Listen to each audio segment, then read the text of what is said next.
Lakini kuna swala la bili la umeme kipindi cha mpito. Tunafanya dharura gani kwa ajili ya muda huu wa mpito? Tunafahamu sasa hivi tuna Ramadhani, tunaenda sikukuu, mnapika lakini joto kali. Lakini tusiangalie tu pia kwenye wanaopika na joto kali na sikukuu, tuangalie pia wagonjwa, tuangalie skulini, kwenye maskuli, tuangalie kwenye mawizara, tuangalie kwenye jamii. Tunafahamu sasa hivi wananchi wanapata tabu tukizima umeme, wanapata maudhi, na baadhi yao inatokezea, inawezekana vitu vinaungua. Lakini sisi tuhakikishie chini ya wizara yetu ya maji, nishati na madini, mimi kwanza nawaomba radhi sana wananchi wote wanaopata matatizo haya. Lakini kama nilivyosema, matatizo haya hayasababishwi na sisi. Matatizo haya yanajitokeza kutokana na miundombinu na mambo mengine ya binadamu ambayo nilizungumza hapo mwanzo. Lakini tumejipanga vipi? Kama nilivyoahidi kwamba tushalieka meli la umeme liko pale Mtoni, naweza atakwenda kuliangalia. Tunasubiri wale wenyewe wataalamu ambao wametoka Marekani ambao wanaliwasha lile meli watuambie wataliasha ndani ya muda gani, kwa sababu mimi nimewapa wiki 2 liwe lishawaka lianze kutoa umeme.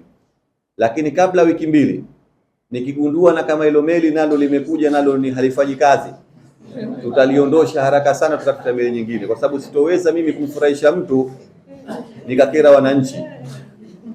Mheshimiwa Rais ametuagiza kama meli bovu liondoke haraka, hataki kuliona, tukatafute meli iliyokuwa zima. Lakini kwa sasa hivi siwezi kusema kwa sababu mimi si mtaalamu, na wao wenyewe waliolileta wamesema meli lao zima.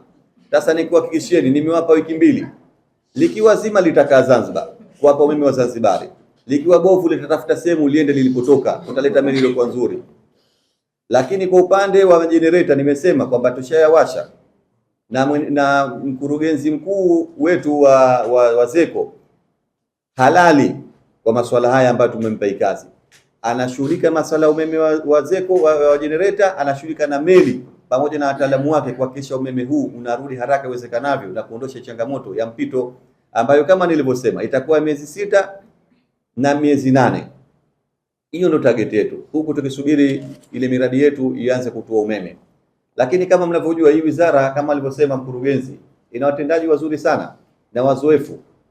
Ukiangalia katibu mkuu Kilangi, naibu katibu mkuu na kurugenzi, kuna wazoefu wa kutosha mle ndani.